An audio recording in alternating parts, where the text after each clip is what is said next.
Buckeye fans, the national championship game is finally here, and Ohio State has a huge opportunity against one of the biggest brands in all of college football, the Notre Dame Fighting Irish, to put a stamp on this entire football season and end it as the national champions. We break it down, or we get into the offensive matchup today on the Buckeye Breakdown Podcast. We've got the whole crew together as we cover Ohio State with our instant analysis from Ohio State. There's something that doesn't feel right. Unbelievable effort from him today. Is E.J. Liddell going to crack the first team All Big Ten? I think he can be the guy. I'm not trying to start a quarterback controversy. He seems to have the durability. He certainly has the toughness. Is the question on a lot of people's minds here. Welcome to Buckeye Breakdown.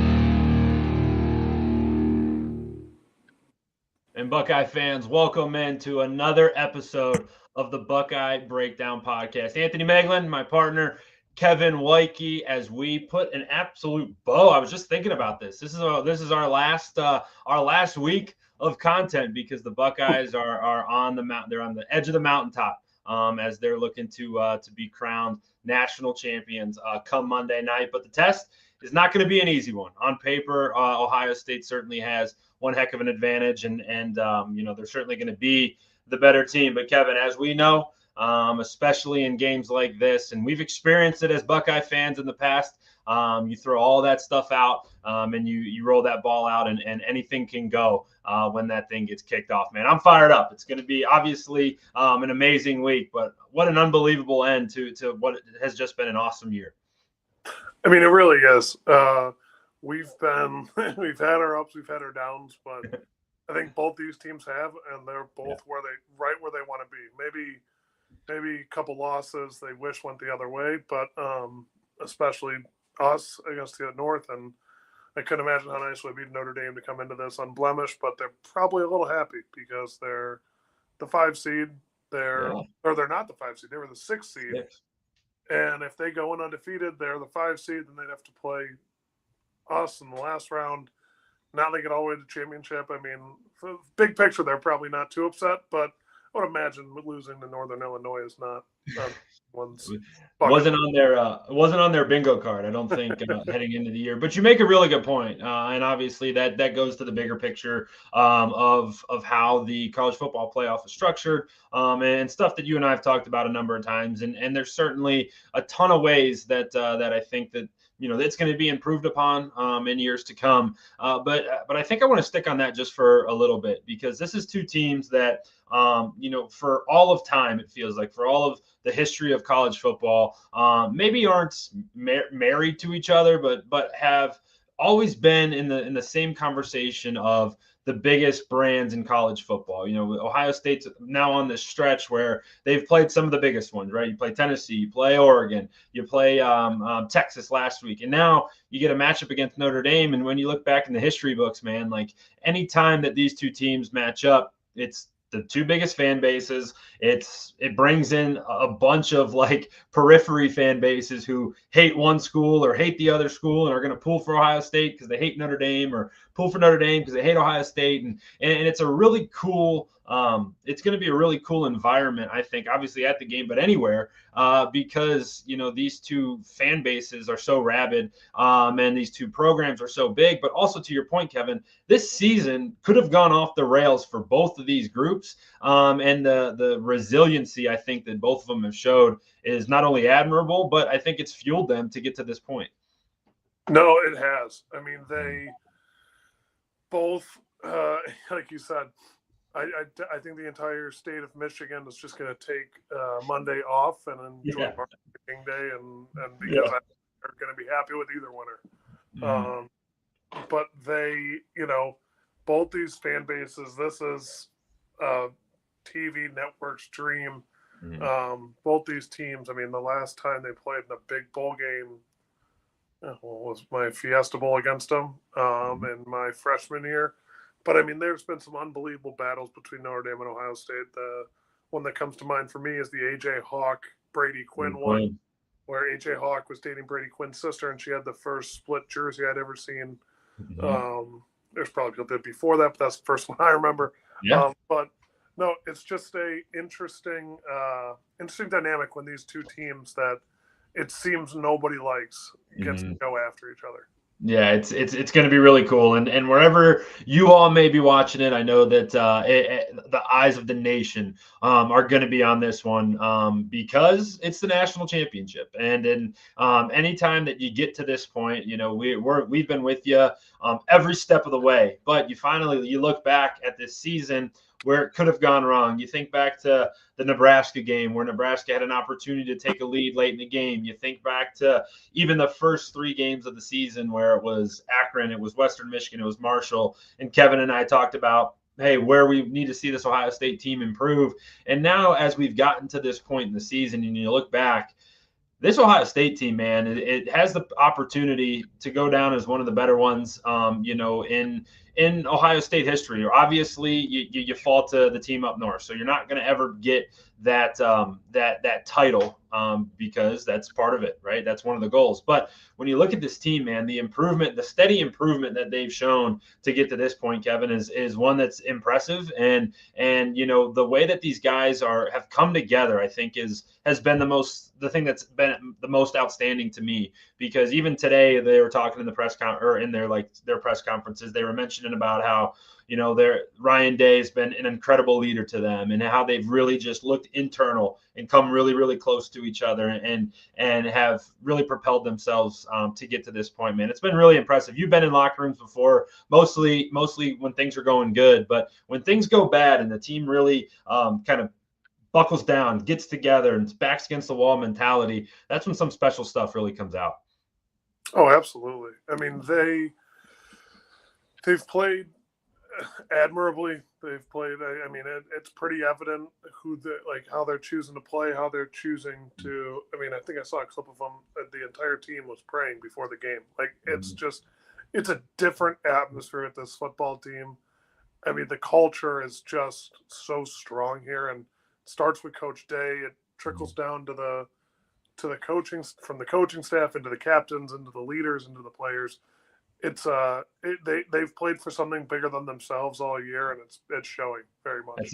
That's a really good point. Playing for something bigger than themselves, and it's been fun to watch. We've obviously had a front seat to it all, and we get one more crack at it, which is going to be pretty awesome. So as everyone's jumping in here, we certainly appreciate you being with us tonight. Get into that comment section if you're with us, and when we're talking through it, give us your opinions. We love bringing stuff up on the screen here. So drop us your opinions. If you want to drop a score prediction in there, fantastic. We'll get to ours later in the week. But Kev, one of the big things that you notice when you're looking at this game is, on paper, this Ohio State team feels like when they play their A game that nobody can beat them, right? They are faster, they're bigger, they're stronger, they're a better team, they're better coached than most teams. And one of the areas that I think Ohio State's going to look to get after early is getting number 4 back involved, because he's head and shoulders above everybody else on the field in a number of different categories, but he's only 18 years old, which is amazing.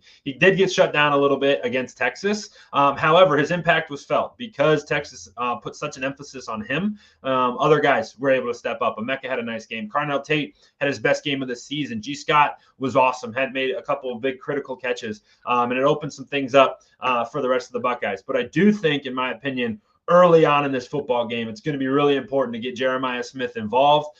Maybe not so much the Tennessee-Oregon Jeremiah Smith where he's taking the top off, but get him a couple catches early, get him into the game, and get him making sure that he's bought in. Not that he wasn't, but making sure that he's locked in as this game progresses.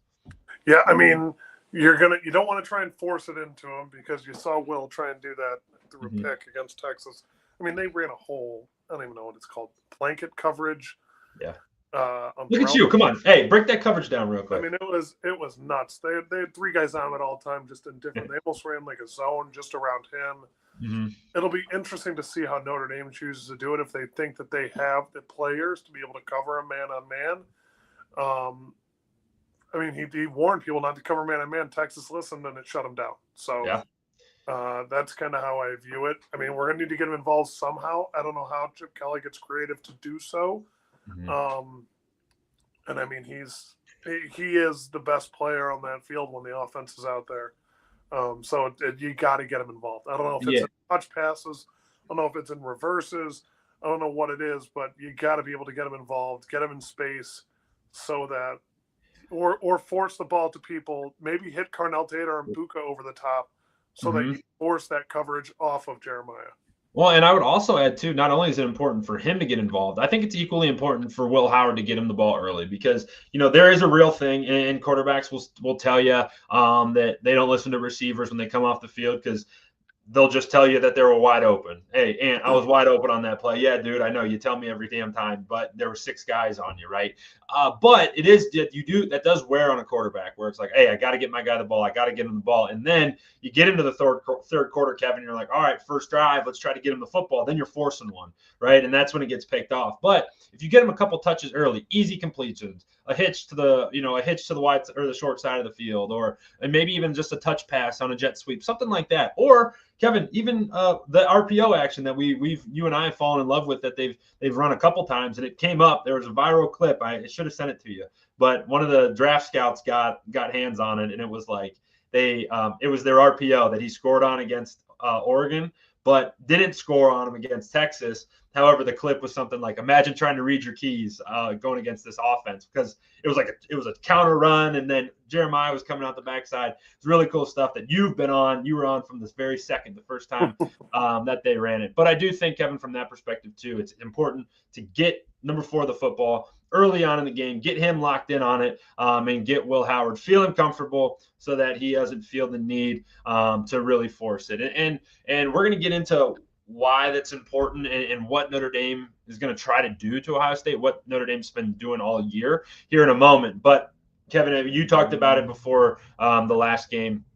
It's going to be really important for Will Howard and this team to respond to some adversity. Well, Will Howard faced the first adversity that he had seen since the Michigan game, and frankly, I thought he responded pretty well. He was able to kind of continue to. He didn't play good in the second and third quarter of that Texas game, but when the chips were down and the chips were on the line, he showed up and was able to get through some of that stuff. And I think that was a big growth point for him as we've gotten late into this playoff run. No, I think so too. He's had some ups and downs all year, and especially that interception that he threw against Texas, opening drive of the second half, I believe, or their opening drive. But he bounced back, like and that's the beauty of him. Like he isn't going to get swayed. He's a veteran guy. He knows what he's supposed to do out there. He knows what it takes to get that. I don't know the right terminology. He knows what it takes to get over that hump that a lot of younger quarterbacks seem to not be able to do when they get in that slump and not be able to fight their way out of it until they watch the film and realize, oh, that's what happened. Yeah. Will just kind of does it, and if he makes a mistake, he forgets about it and keeps moving forward. Dude, I think it's twofold too, because I think he's shown the ability to do it in game, right? I think that, the Texas game was a really good explanation or a really good example of that. But I also think he's shown the ability to do that, and extend it in a bigger picture frame where, after that Team Up North game, he played horrible, and it would have been very, very easy, and it wouldn't have been good, but it would have been very easy for him to come out skittish against Tennessee and not aggressive, but he didn't, right? He tucked that away, he put it away, he learned from it, got better, and then you see the result of it against Texas. He didn't let that game get away from him, and I thought that was really impressive. And one of the things that I think was really cool, and I think you can speak to it a little bit more, being that you did play for Ohio State, and you are a former Buckeye, but he had mentioned in maybe the post-game press conference against Texas or some media availability, I just saw a clip of it on X, he had said something something to the effect of, I wish I could be a Buckeye longer, or I wish this wasn't the end of my Buckeye career. And that's the really hard part about this. There's such like this bittersweet feel to it that this group will never be together the same way that it is right now after Monday night. And Will Howard is a really good example of a guy who came in. I laughed as I was thinking about it. Remember the Akron game? He had said, like, he started slow because he's like, yeah, I was looking around and I was playing in the horseshoe and I was an Ohio State Buckeye and I was like looking at the scarlet and gray. And now he's got this team on the doorstep of being a national champion and really cementing himself in the history of Ohio State for the rest of the time. There's been some great quarterbacks that have come through. And even in my time, JT Barrett and Cardell obviously won one, but after that, you had Dwayne, you had Justin. That after that, you had CJ. I mean, they've had some unbelievable quarterbacks come through here. I mean, not Devin Brown. Why do I space on his name every time? I don't know. He's so forgetful. But the left tackle for us.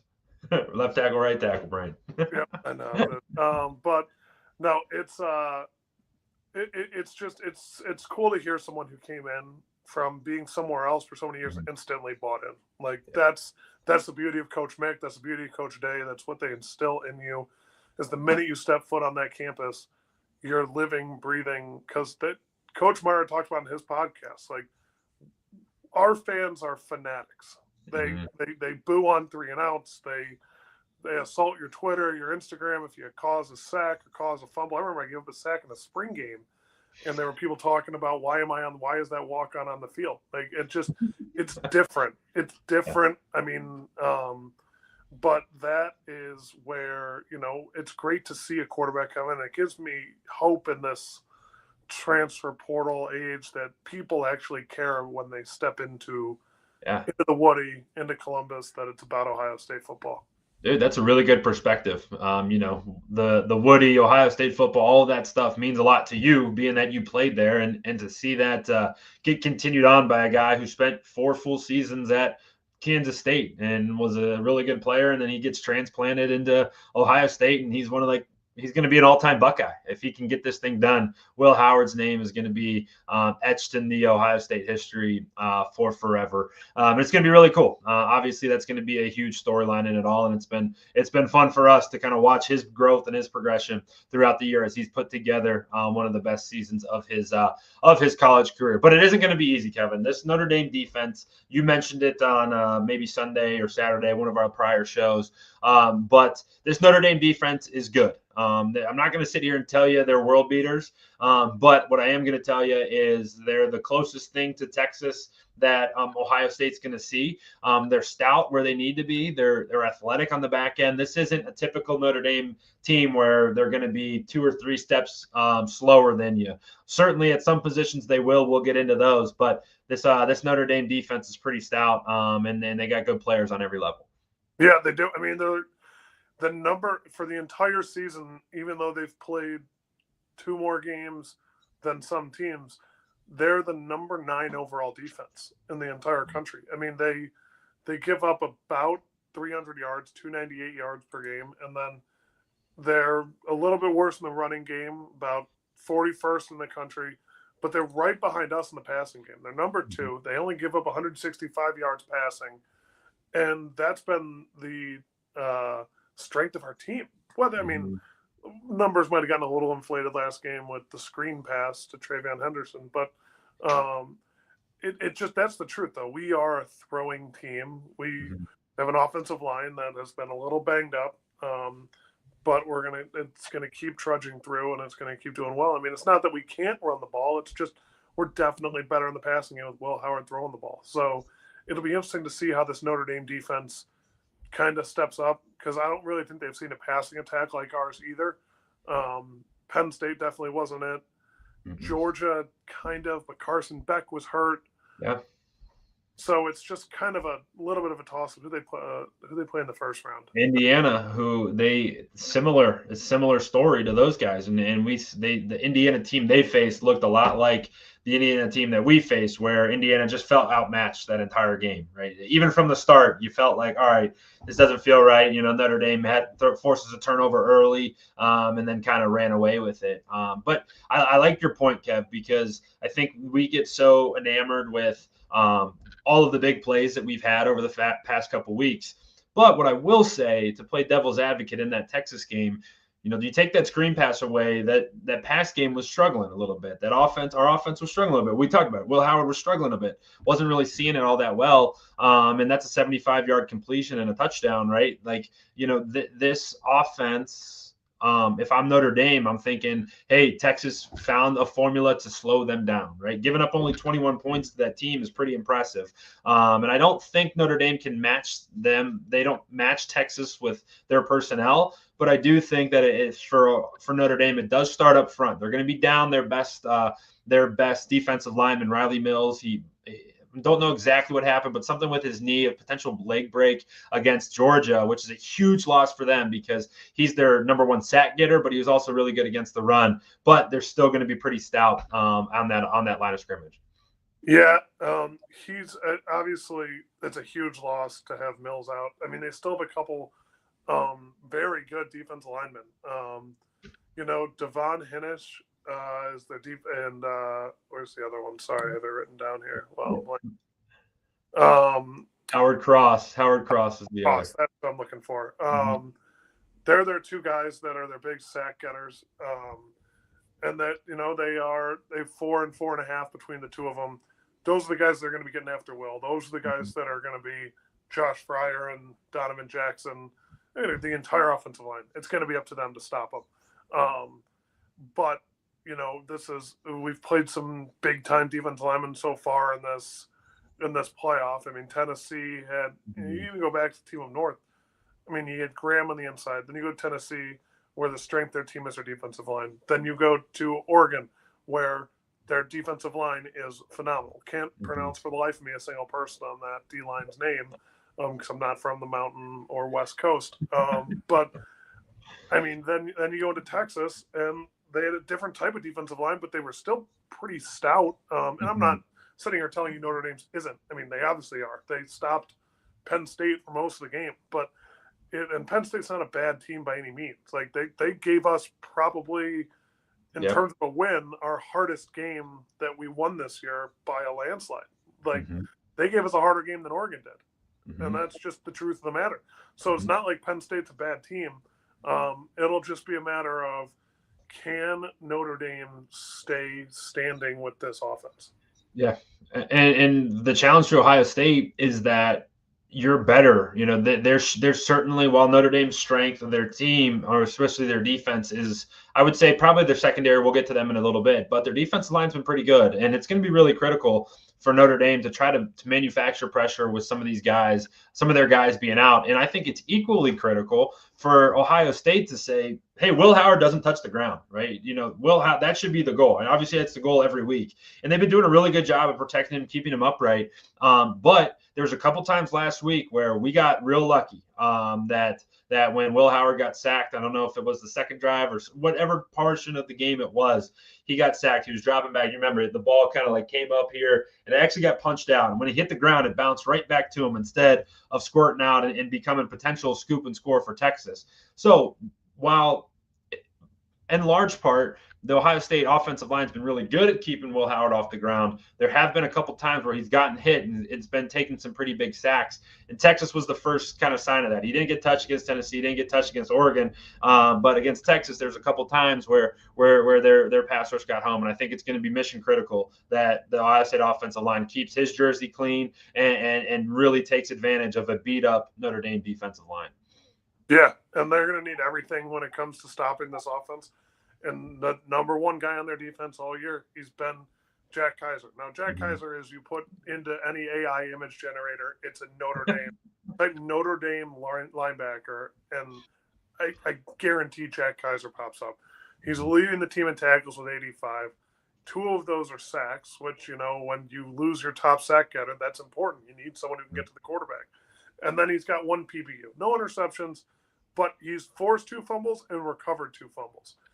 He is their Cody Simon. He is the heart and soul of their defense. Everything goes through him, and I think that's going to be someone that we're going to have to target to either isolate or avoid altogether. Yeah, and the nice part is, I think back to some of the Oregon tape that you and I watched when we break down those games. He reminds me of their middle linebacker. I think it was Bryce Botcher. Maybe I'm getting that first name wrong, but he was kind of their star. And I remember in that first matchup, we totally neutralized him. I think he had like 1 tackle, right? I think he couldn't get around the football because I think Ohio State does a really nice job, and I think that's a tip of the cap to Ryan Day, Chip Kelly, of putting those guys in conflict and making them be athletic, making them be athletes, right? When you talk about, and you said it in jest, right? You kind of joke a little bit about, hey, you look in the dictionary, Notre Dame linebacker, Jack Kaiser pops up. Well, he stands at 6'2", he's 230 pounds. He's not the biggest, not the tallest, he's not the fastest, he's a good guy. Like, he's a good player, right? He's been at Notre Dame for 4 years. He played as a true freshman. He's played a lot of football. But I'm not going to tell you that he can run with Travion Henderson, or he can tackle Quinshon Judkins, or he can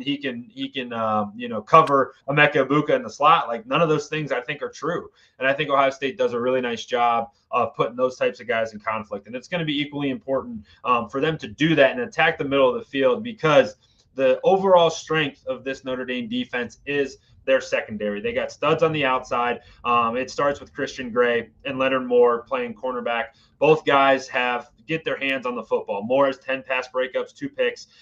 Christian Gray has 9 pass breakups for 3 interceptions. And then those two are supplemented by 2 awesome safeties. Xavier Watts is the name to look out for. This is an NFL-type player for Notre Dame. And he plays safety. He wears number 0 for them. He's got 8 pass breakups on the year. He's got 6 interceptions to go along with 47 tackles, 1 forced fumble. Like, those are like Caleb Downs type numbers. Like, this is a Caleb Downs type player, not quite to that level, but has that type of impact. And his running mate, Adon Schuler, standing in the back end, 5 PBUs, 3 INTs, 33 solos. Like, this secondary for Notre Dame, Kevin, is the best group it's the best unit that they have, and it's they are gonna have their hands full, but they could be the group that kind of sways this game if it does end up, if Notre Dame wants to have even a sliver of a chance to get this to get a win in this one. Yeah, I mean, you're going to see it because it works so well for Texas. They're probably going to be in zone. But having these kind of safeties, it might give you a little confidence to go too high man coverage. Like, it might. I don't know if it will, but if they do, it'll be interesting to see how they hold up. I mean, these guys aren't. I mean, Jack Kaiser grew up an hour and 20 minutes south of Notre Dame, but like, these are their best. Jack Kaiser might be the heart and soul of their defense. These are their best players. These are their best athletes. These are their best playmakers. They're not getting all the tackles, but they're changing the game with turnovers. And you saw it in the Penn State game. Like, Drew Ellis should have thrown 3 interceptions. Yes. Through 4. One of them should have been called. One of them was real. They gave it to him because it was the end of the game. And then 2 out of the 3 were called all 3 were called penalties. 2 out of the 3 were penalties. One of them should have stood. But that's what I mean. Like, they make plays. They know how to do it, and you can't just loft the ball up there because you're not throwing to Stoneheads. You're not throwing to Kyle Hamilton out there. Browns, you're throwing to guys that can make plays. And I think even more to that point, Kevin, is if there's one way, like, if you're sitting here thinking, and we're Ohio State fans, and you're sitting here like, how does Ohio State lose this game? Like, what is the scenario? You play this game 100 times. I think Ohio State wins 95 of them. But how would Ohio State lose this game? And it would be if they turn the football over, and if they can't hold on to the football and they're constantly punting and they don't have good time of possession. Kind of similar to what happened against the team up north, right? And the problem is that if the game starts going that way, this Notre Dame defense is opportunistic enough that they'll take advantage of a Will Howard missed throw. There won't be a dropped interception. If he puts the ball in danger, they're gonna come up with it. If Quinshon or Travion gets that ball loose just a little bit, guess what? There's a punch coming in for it, because, not only are these guys good players, but to our friend Doug Shepard, you've been with us all year long. You're the man. Appreciate you. They're very disciplined, and they're going to be very technically sound. And I do totally agree with that. They've always been, they always will be. But I think that, like you said, they're opportunistic in turning the football over.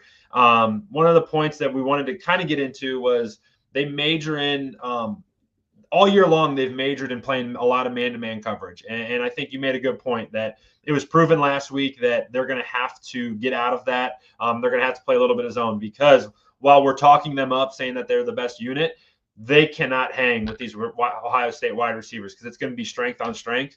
And I think that Ohio State's receivers are just a step ahead of what this group is on the backside. Yeah, I would think so too, but I thought the same thing against Team Up North. Yeah. If Notre Dame's smart, they watch that tape over and over again. I don't know how they get a hand on it, because I doubt the Team Up North sends it to them. And I don't think we would. But that's true. That's a good point. They're going to have to watch that game, because that's what it is. They're in Vegas's eyes, maybe not in their own eyes, but in everyone else in the country's eyes, they're the underdog. And the way to win as an underdog is you take the air out of the ball, run it as much as you can, take up as much time as you can, and stop them on defense. And that's where the difference is going to be here. Is if against the up north we were playing 3-and-out football, and it just they would get the ball back, even if they had a first down and more, they were taking 5-6 minutes off the clock per try. Mm-hmm. So it's like that's where you got to worry about it, and you got to get out fast, because if you let them play this slow-paced, run the ball scheme, you're gonna run into a lot of issues that you already saw once this year. Yeah, no, and that's a great point. That's a good segue there. It's that professional work there by you, Kevin. When you're talking keys to the game, man. You obviously talked about starting fast. That has been, you could pretty much theme us every single show of, hey, these guys are going to say for Ohio State to start fast. I think you hit on it on why it's important. What are some of the other keys to victory that in your mind would propel Ohio State to be national champions on Monday? Yeah, I mean, from an offensive side, we've touched on it today. Keep Will Howard upright, and get the ball in space with some of these playmakers. Yeah. Like, give the ball to Travion, give the ball to Quinshon, not just between the tackles and guards. Like, give it to him out on a swing pass. Give it to him on plays where they can showcase their athleticism. You saw what Travion could do in space. I mean, it was evident in that screenplay. You've seen it all year. That's kind of going to be the key, is to space out this defense as much as possible and take it from a 6-7 person off the ball to you got to beat 2, because the other 4 are taken out of the play, or the other 4 or 5 are taken out of the play to the left. And that's where it's going to be the big difference to me is, get these guys, get the ball to playmakers in space with an opportunity to make a couple guys a miss and have a big chunk play. Big chunk plays, man. It's been the story of this awesome Ohio State run for sure, especially in the playoff here. My keys to victory, I think there's 2 that really stand out to me. The first is don't turn the football over. If there's one way that this game stays close, it is if turnovers start to happen. If Will plays scared, if Day and Chip coach scared, or not, maybe not scared is the word, timid, playing not to lose. I don't think that they would, but I think that if it starts getting weird and they start turning the football over, that's when Notre Dame's going to start breathing some life into themselves and saying, hey, we can do this, and that would be the biggest thing. Is if you can play clean, I think Ohio State's got an opportunity to win, by a couple scores. But if you start turning that thing over, it's going to keep Notre Dame hanging around, and we saw it. You keep a team hanging around, they start believing. When they start believing, weird stuff tends to happen in college football games, and you want to avoid that at all costs. The other one, I don't think that they would do this, but don't overlook this game, right? 9-point favorites or 8.5, whatever it is now. If any program knows, what point spreads mean or what Vegas thinks, it's ours, right? You go back, obviously, a couple weeks ago to that team up north game. We're not going to talk about it, but you go back 22 or 23 years ago, right? Ohio State, 13-point dogs against Miami. What happens? Ohio State beats them, right, in the national championship in this exact spot. So not that they would take this lightly, but I would say, hey, throw that spread out the window. Don't even worry about it. Don't even look at it. Take care of business and do so in convincing fashion. So it's going to be awesome. Obviously, the national championship, it's got all the stuff that you want. It's the best possible matchup that you could have gotten in this first version of the 12-team playoffs. So, Kev, as we get out of here on this matchup Wednesday edition, any final thoughts when we're thinking about Ohio State's offense and that Notre Dame defense? No, it's going to be fireworks. I'm excited for it. Let's see if we can make some plays, and let's see if they can stop us. Why not blow it out, right? Why not put up a 50-piece, right, in the national championship? I think it'd be awesome. Well, we got a ton more content for you coming all throughout the week here. We'll be back tomorrow night with our matchup Thursday edition, where we take a look at the Ohio State defense versus the Notre Dame offense. That's an area where, first of all, you got to watch that show, because I think that's an area where Ohio State can absolutely dominate the football game. So Kevin and I will be back tomorrow night with that show. And then Friday, we're heading down south. So we're heading down to Atlanta. If we can get some content up on Friday on the YouTube channel, great. If not, I know I'll be keeping that Twitter page full of all the stuff that I'll be experiencing down in Atlanta. So hit that follow button if you're watching there. If you're watching on YouTube, go over to Twitter, hit that follow button, and vice versa. If you're watching on Twitter, head over to YouTube and hit that subscribe button. We really appreciate the support. We're gonna have a ton of content coming for you all week live from Atlanta. So follow along. Get to our website si.com/college/Ohio State. It's gonna be an awesome week. Wherever you're watching from. Hope that you're fired up. You know we are here. So for my partner Kevin Woidke, I'm Anthony Moeglin. Thanks for hanging out with us tonight on the Ohio State Buckeyes on SI YouTube channel.